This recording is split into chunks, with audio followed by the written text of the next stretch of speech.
नमस्कार, स्वागत है आपका के न्यूज में और मैं हूं आपके साथ सपना ठाकुर। बुलेटिन की शुरुआत करने से पहले एक नजर डालते हैं आज की हेडलाइंस पर।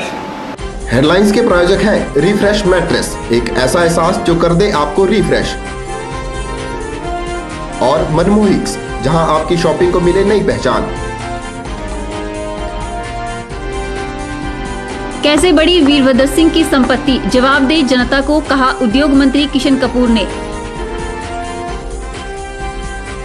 युवा मतदाताओं को जागरूक करने के लिए अभियान चलाएगी एबीवीपी, 100% मतदान करवाने का रहेगा लक्ष्य।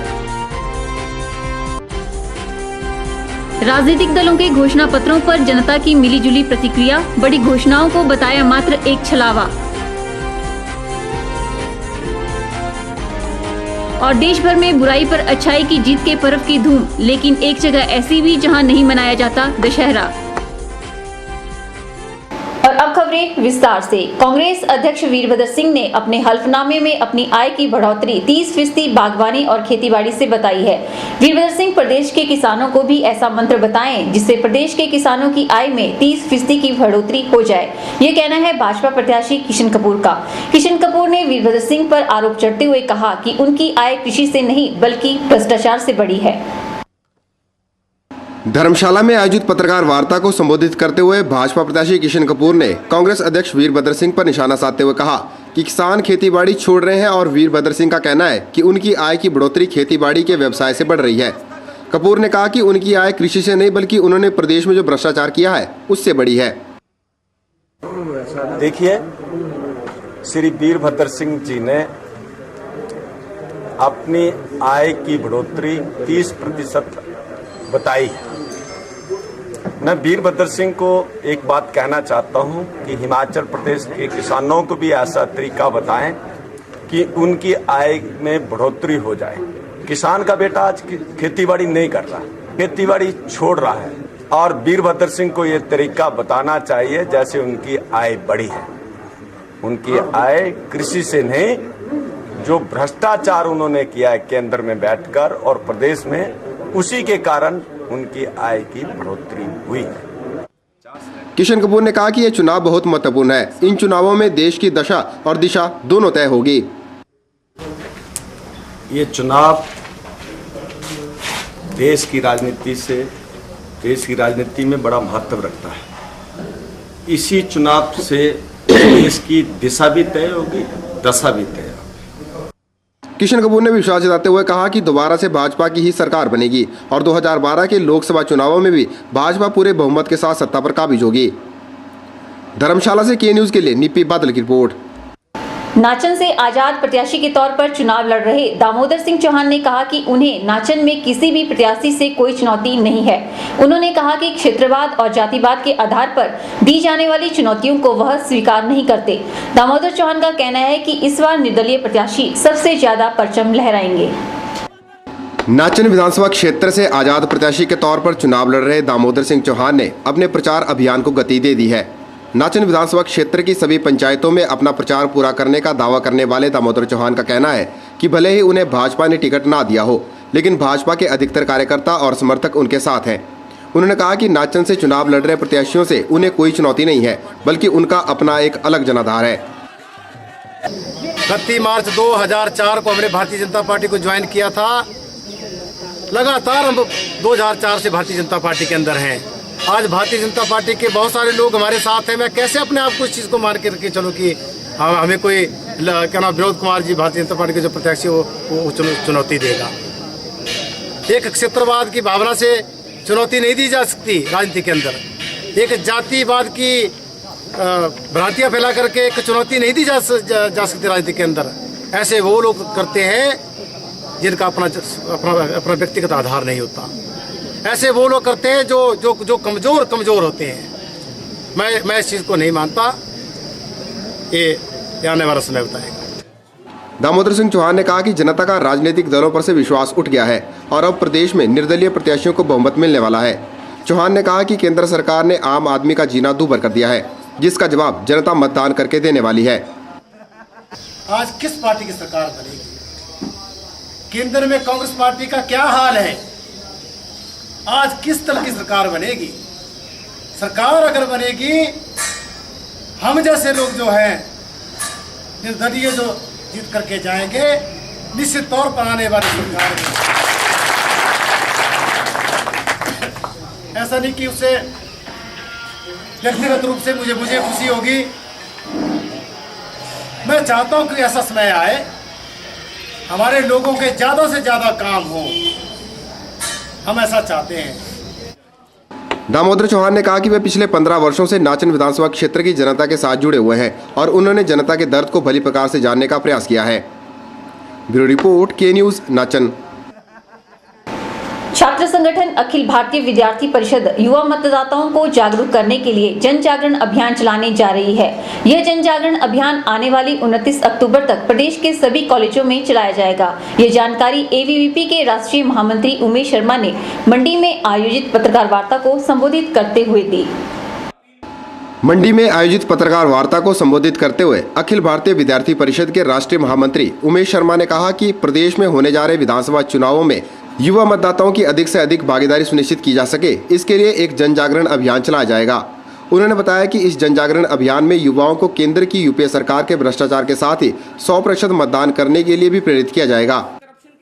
प्रदेश के 5 लाख युवाओं से संपर्क किया जाएगा और इस देश में जो भ्रष्टाचार चल रहा है, जिस तरह से यूपीए 2 के पिछले 4 साल के कार्यकाल में देश में 6 लाख करोड़ के घोटाले हुए हैं, महंगाई बढ़ी है, एफडीआई के नाम पर देश के लोगों को लूटने का काम, देश के लोगों को बेरोजगार करने का जो काम किया जा रहा है, इन सभी मुद्दों पर विद्यार्थी परिषद पूरे प्रदेश में जन जागरण कर रही है और यूपीए 2 का साया भी इस प्रदेश में ना पड़े, ऐसा जन जागरण करते हुए 100% मतदान की अपील जो है देश के छात्रों, युवाओं और आम जनता से विद्यार्थी परिषद अगले आने वाले 29 तारीख तक 6 यात्राओं के माध्यम से करने वाली है, जिसमें कॉलेज कैंपस और छात्रों से प्रत्यक्ष रूप से मिलते हुए इन सब मुद्दों पर जन जागरण किया जाएगा। उमेश शर्मा ने केंद्र की यूपीए सरकार को कोसते हुए कहा कि अब तक यूपीए सरकार के मंत्री 6 लाख करोड़ का घोटाला कर चुके हैं। उन्होंने कहा कि सरकार के मंत्रियों को भ्रष्टाचार के कारण ही जेल की हवा खानी पड़ी है। उमेश ने कहा कि आज भ्रष्टाचार, महंगाई और एफडीआई के कारण आम आदमी को हताश और निराश करने का प्रयास किया जा रहा है। तो कुल मिला के लगभग 6 लाख करोड़ का घोटाला इस सरकार में हो चुका है। 3 मंत्रियों को भ्रष्टाचार के मुद्दे पर इस सरकार से जाना पड़ा है और इस सारी प्रोसेस में विद्यार्थी परिषद का ये मानना है कि आज जो भ्रष्टाचार के कारण देश की हालत बनी है, महंगाई के कारण जो देश की हालत बनी है और इस देश में तथाकथित आर्थिक सुधारों के नाम पर जो एफडीआई को देश में लाने का, रिटेल में जो लाने का प्रयास इस देश में हो रहा है, वो कहीं ना कहीं विदेशों में पड़े हुए काले धन को इस देश में वाइट करने के लिए एफडीआई के माध्यम से इस देश में लाने का प्रयास जो है वो कांग्रेस की सेंट्रल गवर्नमेंट यूपीए 2 कर रही है। उन्होंने कहा कि जन जागरण अभियान में युवाओं से साफ और निष्पक्ष प्रत्याशी के पक्ष में मतदान करने की अपील की जाएगी ताकि ईमानदार नेताओं को आगे आने का मौका मिल सके। ब्यूरो रिपोर्ट, के न्यूज़, मंडी। हिमाचल प्रदेश के विधानसभा चुनावों के चलते भाजपा, कांग्रेस और हिलोपा ने अपना चुनावी घोषणा पत्र जारी कर दिया है। चुनावी घोषणा पत्र जारी होते ही जहां राजनीतिक माहौल गर्मा गया है, वहीं आम जनता में भी चर्चाओं का बाजार गर्म हो गया है। इस बार जनता के सामने रखे गए चुनावी घोषणा पत्रों को लेकर जनता न सिर्फ हैरान है, बल्कि यह सोचकर परेशान भी है कि इन घोषणाओं को पूरा किया भी जाएगा या यह एकमात्र छलावा है। यहाँ मतलब काफ़ी लोग जैसे मेंबर खड़े हुए हैं चुनाव के लिए, तो काफ़ी लोगों ने नॉमिनेशन भरे हुए हैं। इससे एक तो आम जनता में जो अच्छा प्रतिनिधित्व होगा वो आगे आएगा, क्योंकि कंपटीशन बढ़ेगा तो अच्छे लोग चुने जाएंगे। क्योंकि लोग आजकल पहले होता कि एक पार्टी और 2 पार्टी के लोग खड़े होते थे, आज की डेट अब क्या होगा कि जितने अच्छे से अच्छे उम्मीदवार होंगे उसको ज़्यादा वोटिंग बढ़ेगी और अच्छा परिणाम आएगा। सर, ये जो घोषणा पत्र जारी किया है, जैसे घोषणा पत्र किस पार्टी ने जारी किया कि हम बेरोजगारी इतना बढ़ाएंगे? नहीं, ज़्यादातर तो वैसे घोषणा पत्र जो 50-60% होते हैं वो तो झूठे ही होते हैं। परंतु ये है कि 5-10 सालों से कुछ घोषणा पत्रों में मतलब अभी थोड़ा रियलिटी आई है, मतलब उस घोषणा पत्रों में थोड़ा सा रियल अनुभव हुआ है कि कुछ लोगों उन्होंने अपने पार्टी के वादे पूरे किए हुए हैं। इनका सबका एक ही उद्देश्य है कि हम इलेक्शन जीतें, परंतु पब्लिक के बारे में इन्होंने एक पैसे का भी ध्यान नहीं दिया। क्या ये अपने घोषणा पत्र पूरे करते हैं सर? 1% 99% जो हैं वो बिल्कुल फेल हैं, चाहे वो किसी पार्टी के, मैं किसी पर्टिकुलर पार्टी के, सबके इनके जो भी उद्देश्य हैं अपने घर को भरने का उद्देश्य है। बाकी जो ये बेरोजगारी जो फैली है तो इनकी वजह से, जितने हमारे नेता हैं इनकी वजह से, जो किसी भी पार्टी के हों, इन्होंने कभी भी बेरोजगार युवकों की तरफ ध्यान नहीं दिया। दूसरी एक्सटेंशनें दे रहे हैं, जो 58 साल का हो चुका है उसको और नौकरी दे रहे हैं। जो युवा हैं उनके लिए इनके पास कोई भी ऐसा प्रमाण नहीं है अब तक। आप बताइए, इस टाइम कम से कम 5 लाख युवा हिमाचल में ही बेरोजगार हैं और टेक्निकली पढ़े लिखे बहुत ज़्यादा पढ़े हैं वो, मगर कोई भी नहीं है, कहीं कोई स्थान ही नहीं है उनके लिए। अच्छा, ये घोषणा पत्र में इन्होंने कह दिया है कि भाई हम बेरोजगारी भत्ता देंगे, मगर एक भी पार्टी ने आज नहीं दिया। तो फिर इन्होंने चोरियाँ ही करनी, गुंडागर्दी करनी। रोटी तो सबने खानी होती है, ठीक है, बस। वो किस्सा कुर्सी का है, कुछ नहीं है, बेवकूफ़ बनाने वाली बात होती है सारी। वो कुछ नहीं किया इन्होंने, ये सब इलेक्शन स्टंट है सारा। मतलब आपको लग रहा है वोट का तरीका है, ये वोट बटोरने का तरीका है? वोट बटोरने का तरीका है, लोगों को बेवकूफ़ बनाना है इनका। ये लोग गरीबों का शोषण करते हैं और सिर्फ लोगों को गुमराह करने की बात है। इनकी जो है रोटियां सेक रहे हैं, राजनीति एक रोटियां सेक रहे हैं, जो ये लोग सत्ता में आने के लिए कोई भी हथकंडा अपना सकता है। नौकरी है अमीरों के लिए, कानून है अमीरों के लिए, गरीबों का तो कुछ नहीं। गरीब भूखा मर रहा है, उसको कौन पूछता है? हॉस्पिटलों में बुरा हाल है, शिक्षा का बुरा हाल है, प्राइवेटाइजेशन हो रहा है, बच्चों को फीसें दुनिया भर की फीसें ले रहे हैं, बच्चे मुश्किल, गरीब आदमी मुश्किल से बच्चों को पढ़ा रहा है।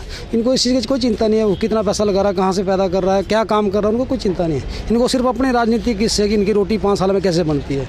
इनकी स्केल 80-90 हज़ार रुपये इनके स्केल है। जनता इनको जिता के भेजती है, उसके बाद इनके पैर बांध, कोई भी एक मान इनके चमचे सिर्फ इनका काम होता है, जो इनके चमचे हैं। हम लोग गरीब आदमी मेहनत करेंगे, खाएंगे, नहीं करेंगे तो कुछ नहीं मिलने वाला है। गरीब का बच्चा आज का प्राइवेट, आप देखो हर जगह स्कूल खुले, इंस्टीट्यूट खुले, मनमानी फीस है। सर्विस का कोई इनका स्थिर नहीं है कि हाँ बाकी आपको सर्विस देंगे। 5 साल बाद अब BEd कि वो बच्चे कई सालों होगी, उनको कोई एम्प्लॉयमेंट नहीं है। तो मेरे ख्याल में तो सिर्फ गरीबों का शोषण है, बाकी कुछ नहीं है। अपना अपना लेते हैं, सारे वोट लेने का है और बाद में देखते हैं क्या करते हैं क्या नहीं। पत्र तो करते हैं जारी अपना अपना, इसमें तो क्या है, अपने अपने बना रखे हैं सब ने। अब कौन कितना पूरा करता है वो तो बाद में लगेगा पता है, उसका पहले क्या बताएं। क्या अब तक जो भी पहले जारी किए हैं उन्होंने अपने घोषणा पत्र क्या पूरे किए हैं? काफ़ी हद तक कर लेते हैं, कुछ नहीं, कुछ बातें छूट भी जाती हैं, कुछ अपने स्वार्थ के लिए हो जाता है, चलता है, सब कुछ कर देते हैं और क्या। के न्यूज में वक्त हो चला है एक ब्रेक का, देखते रहिए के न्यूज।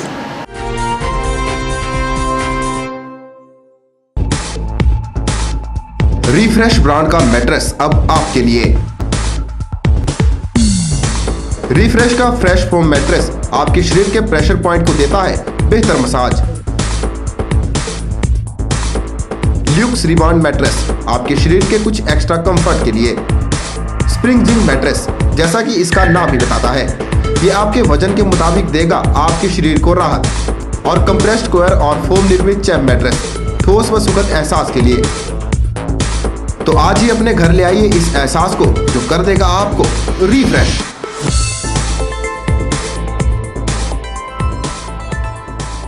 राष्ट्रीय लघु उद्योग निगम लिमिटेड NSIC, जो कि भारत सरकार का एक उद्यम है और मिनिस्ट्री ऑफ MSME के अंडर में आता है, ने कनेक्ट सुंदरनगर में अपना एक ट्रेनिंग सेंटर शुरू किया है, जिसका उद्देश्य बेरोजगार युवाओं को मुफ्त में प्रशिक्षण देकर रोजगार के योग्य बनाना है। इस ट्रेनिंग सेंटर में fashion designing, computer hardware, computerised accounting, mobile repair तथा इलेक्ट्रिक गैजेट रिपेयर जैसे कोर्सों का प्रशिक्षण दिया जा रहा है। यह प्रशिक्षण सभी वर्ग के युवाओं के लिए मुफ्त में दिया जा रहा है ताकि वे कुछ सीख कर या तो अपना काम शुरू कर सकें या फिर कहीं रोजगार प्राप्त करके अपना अच्छा भविष्य बना सकें।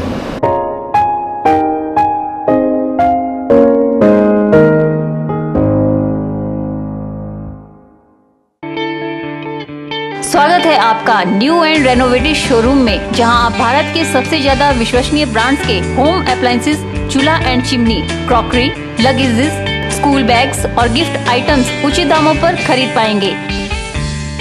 हमारे यहाँ उपलब्ध है Usha, Bajaj, Sunflame, Prestige, Philips, Glen, Black and Decker, Maharaja white line, Milton, Cello, Yera, Eureka Forbes and Hindustan Unilever, Hawkins, VIP, Safari, American Tourister, La Opala, Corelle, Gopi heat pillars, Usha water coolers और बहुत सी आइटम्स।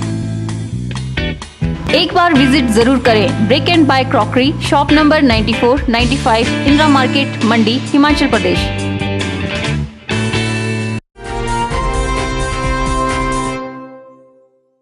नेरचौक बाजार में एक निजी बस और ट्रक में भिड़ंत होने से 16 लोग घायल हो गए हैं। घायलों का रत्ती हॉस्पिटल में उपचार चल रहा है, जबकि गंभीर रूप से घायलों को जोनल हॉस्पिटल में भर्ती कराया गया है। हादसे के कारण नेशनल हाईवे 21 पर जाम लग गया, जिसे घंटों की मशक्कत के बाद खुलवाया जा सका। बल्क क्षेत्र के नेरचौक कस्बे में मंगलवार को एक निजी बस और ट्रक में सीधी भिड़ंत हो गई। इस हादसे में ट्रक चालक व बस में सवार 13 यात्री घायल हो गए। प्राप्त जानकारी के अनुसार जंजैली से मंडी की ओर बस और मंडी से नेरचौक की ओर ट्रक आ रहा था। जैसे ही यह ट्रक नेरचौक के पास पहुंचा तो इस ट्रक ने दूसरी ओर से आ रही बस को जोरदार टक्कर मार दी। इस टक्कर में ट्रक चालक हेमराज निवासी कोट हमीरपुर गंभीर रूप से घायल हो गया है। बस चालक लुद्रमणि निवासी ख्यूरी सहित बस में सवार 13 लोग घायल हो गए हैं। इस हादसे में चमनलाल थुनाग, कौशल्या थुनाग, टुलेराम मलवाड़ा जंजैली, नीला मणकोट, नेत्र सिंह नौण, महेंद्र बगला, विनोद कुमार गलमा, पिंकी चैलचौक, हंसराज चैलचौक, नेहा मनीषा और उनकी मां दया देवी निवासी कोट नौन घायल हुए हैं। इन सब घायलों को सामुदायिक स्वास्थ्य केंद्र रत्ती में भर्ती करवाकर उपचार चल रहा है। डॉक्टरों ने ट्रक चालक की गंभीर स्थिति को देखते हुए उसे जोनल अस्पताल मंडी रेफर कर दिया है। SHO रत्ती भादर सिंह ने बताया कि ट्रक चालक के खिलाफ मामला दर्ज कर आगे की कार्रवाई शुरू कर दी गई है। इस हादसे के कारण नेरचौक बाजार के दोनों तरफ लंबा जाम लग गया, जिसे बहाल करने में पुलिस विभाग को घंटों लग गए, जिसकी वजह से लोगों को दिक्कतों का भी भारी सामना करना पड़ा। जाम इतना लंबा था कि जाम में फंसे लोगों को यह भी पता नहीं चल पा रहा था कि जाम किस कारण लगा है। नेरचौक में जो घंटे से जाम लगा हुआ है और लोगों को काफ़ी परेशानी हो रही है और गाड़ियाँ डोर तक पहुंच चुकी है। तो पता नहीं क्या वजह है, इलेक्शन की वजह है या दूसरी है, कोई पता नहीं लग रहा है। आज इतना भारी जाम है, बहुत बुरा हाल है सड़कों का। अब ये पता लग रहा है किस वजह से जाम लग रहा है। घंटों बाद दुर्घटनाग्रस्त वाहनों को सड़क से हटाया गया, जिसके बाद जाम खुल सका। ब्यूरो रिपोर्ट, के न्यूज़, नेरचौक। पिछले 15 दिनों से रावण का पुतला बनाने में लगे कारीगरों ने पुतले के निर्माण कार्य को पूरा कर लिया है। इस बार मंडी में 35 फुट ऊंचे रावण के पुतले को जलाया जाएगा। मान्यता है कि रावण दहन के बाद जली हुई लकड़ियों को लोग अपने घर ले जाते हैं, ताकि उनके घर से बुराइयां दूर हो सके। बुराइयों को कोई भी पसंद नहीं करता, और अगर बात करें रावण की, तो रावण की बुराइयों की चर्चा हर आदमी की जुबान से सुनने को मिली जाती है। लेकिन इसे भी एक मान्यता ही कहा जा सकता है कि रावण दहन के बाद बचने वाली लकड़ियों को लोग अपने घरों में यह मानकर ले जाते हैं कि इससे उनके घरों की बुराइयों का नाश होगा। इसमें लोग जो है लकड़ी जो जड़ी हुई बची होती है, लोगों की आस्था है कि जैसे गलत सपन वगैरह, कोई भूत प्रेत वगैरह ऐसा कुछ इससे नज़दीक नहीं आता है। ऐसे लोगों की अपनी अपनी जो है तो मानता है। मंडी में इस बार यूपी के कारीगरों ने 30 फुट ऊंचे रावण के पुतले का निर्माण किया है, जबकि मेघनाथ का पुतला 32 फुट और कुंभकर्ण के पुतले की ऊंचाई 30 फुट रखी गई है। कारीगरों ने 15 दिनों की कड़ी मेहनत के बाद रावण, मेघनाथ और कुंभकर्ण के पुतलों को तैयार किया है। इसमें 15 दिन से कारीगर लगे हुए हैं काम के लिए, और इसको आज शाम तक इसको हर हालत में तैयार करना है, तभी जाके कल के लिए तैयार होगा जलाने के लिए। और इसमें 6-7 आदमी लगे हुए काम के लिए। और इसमें जो है तो रावण 35 फुट है, कुंभकर्ण 32 फुट है और मेघनाथ जो है तो 30 फुट है। ज्ञात रहे कि धार्मिक मान्यताओं के अनुसार दशहरा पर्व को बुराई पर अच्छाई की जीत का प्रतीक माना गया है। ब्यूरो रिपोर्ट, के न्यूज़, मंडी। के न्यूज़ में वक्त चला है एक और ब्रेक का। देखते रहिए के न्यूज़। नमस्कार, मैं हरीश कुमार मंडी सदर विधानसभा क्षेत्र से हिमाचल लोकहित पार्टी का उम्मीदवार हूं। मेरी इस क्षेत्र के सभी आदरणीय मतदाताओं से करवट प्रार्थना है कि इस क्षेत्र के सर्वांगीण विकास करवाने के लिए मुझे सेवा का अवसर प्रदान करें। मेरा चुनाव चिन्ह टेलीफोन है, अतः सभी मतदाताओं से निवेदन है कि आप वोटिंग मशीन पर केवल टेलीफोन के सामने वाला बटन दबाएं, ताकि हम सब मिलकर अपने क्षेत्र को हिमाचल प्रदेश में सबसे अग्रणी क्षेत्र बना सकें। धन्यवाद।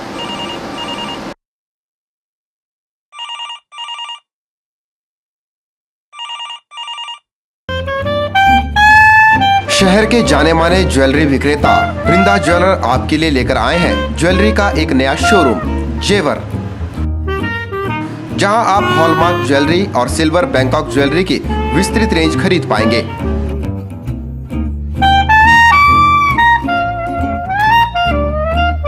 तो फिर तैयार हो जाइए जेवर के साथ अपनी ज्वेलरी की शॉपिंग को और भी मजेदार बनाने के लिए। आपके मंडी शहर में खुल गया है dental care clinic, multi speciality dental clinic, जिसमें आपको मिलेगा ऑर्थोडोंटिक्स यानी टेढ़े मेढ़े दांतों का इलाज। वर्ष भर 24 घंटे यहाँ उपलब्ध रहती हैं। Lingual braces, self ligating, ceramic braces, metal braces, orthopedic treatment, orthognathic surgery, cleft ortho जैसी आधुनिक सुविधाएं। ये सभी सुविधाएं डॉक्टर विशाल सेठ द्वारा दी जाएंगी, जो कि हिमाचल के एकमात्र IBO क्वालिफाइड विशेषज्ञ हैं। डॉक्टर विशाल हिमाचल डेंटल कॉलेज सुंदरनगर में भी सहायक प्रोफेसर के रूप में अपनी सेवाएं दे रहे हैं। यहाँ विशेषज्ञों द्वारा इम्प्लांट्स, रूट कैनाल ट्रीटमेंट, दांतों की filling, crown and bridge work, मसूड़ों का इलाज, बच्चों के दांतों का इलाज, नए दांत लगाना व ब्लीचिंग जैसी सुविधाएं बहुत ही कम खर्च पर दी जा रही हैं। यहाँ एम्स नई दिल्ली के भूतपूर्व विशेषज्ञ व हिमाचल प्रदेश डेंटल कॉलेज सुंदरनगर के प्रशिक्षित विशेषज्ञ भी अपनी सुविधाएं दे रहे हैं। Denta care clinic, Canara bank के सामने, मंडी, हिमाचल प्रदेश। पूरे देश में जहां दशहरा उत्सव बड़ी ही धूमधाम से मनाया जाता है, वहीं हिमाचल प्रदेश में बैजनाथ वह स्थान है जहां दशहरा उत्सव नहीं मनाया जाता, जबकि यह स्थान रावण की तपस्थली माना जाता है। गौर है कि बैजनाथ में रावण ने इस स्थान पर तपस्या कर भगवान शिव का आशीर्वाद प्राप्त किया था। हिमाचल प्रदेश के कांगड़ा जिला में स्थित बैजनाथ धाम वह स्थान है जहां दशहरा उत्सव नहीं मनाया जाता है। पूरे देश में जहां रावण, मेघनाथ और कुंभकर्ण के पुतले जलाकर बुराई पर अच्छाई की विजय का उत्सव मनाते हैं, वहीं बैजनाथ क्षेत्र में रावण के पुतले को न जलाकर उसे सम्मान दिया जाता है। आश्चर्य की बात तो यह है कि बैजनाथ में एक भी सुनार की दुकान नहीं है। इसका कारण यह है कि भगवान शिव ने वरदान स्वरूप रावण को सोने की लंका दी थी। वहाँ के पुजारी ने बताया कि बैजनाथ में रावण ने घोर तपस्या करके भगवान शिव को प्रसन्न कर शिवलिंग स्थापित किया था, इसीलिए बैजनाथ को रावण की तपोस्थली भी कहा जाता है। बैजनाथ क्षेत्र में एक सुनार की दुकान इसलिए नहीं होती क्योंकि भगवान शंकर ने रावण को सोने की लंका दान में दी थी, इसलिए यहाँ पर भगवान के दरबार के सामने सोने के व्यापार कैसे कर सकते हैं। तो यहाँ पहले सुनार की दुकान होती थी, लेकिन लोगों ने काफ़ी कोशिश की चलाने की, लेकिन उनकी दुकान उजड़ गई। वहीं दूसरी ओर लोगों ने बताया कि लोगों ने कई बार दशहरा मनाने की कोशिश की, लेकिन पुतलों को आग लगाने वाले व्यक्ति को हानि का सामना करना पड़ा है। मैं ये दशहरा के बारे में आपको ये बताना चाहती हूँ कि आज तक यहाँ पे दशहरा नहीं मनाया गया, क्योंकि ये एक शिव नगरी है और रावण जी जो थे वो शिव के भक्त थे, वो यहाँ पे तपस्या करते थे, इसलिए यहाँ पे दशहरा नहीं मनाया गया। और जिन जिन लोगों ने इसे मनाने की कोशिश की तो उनका अंत वहीं पे हो गया, उनका निधन हो गया और इसे मतलब यहाँ पे मनाया नहीं गया दशहरा। लोगों का कहना है कि इसीलिए बैजनाथ में दशहरा न मनाकर रावण का सम्मान किया जाता है। के न्यूज़ के लिए बैजनाथ से कमल गुप्ता की रिपोर्ट। के न्यूज़ की इस अंक में फिलहाल इतना ही। सपना ठाकुर को दीजिए इजाजत। नमस्कार।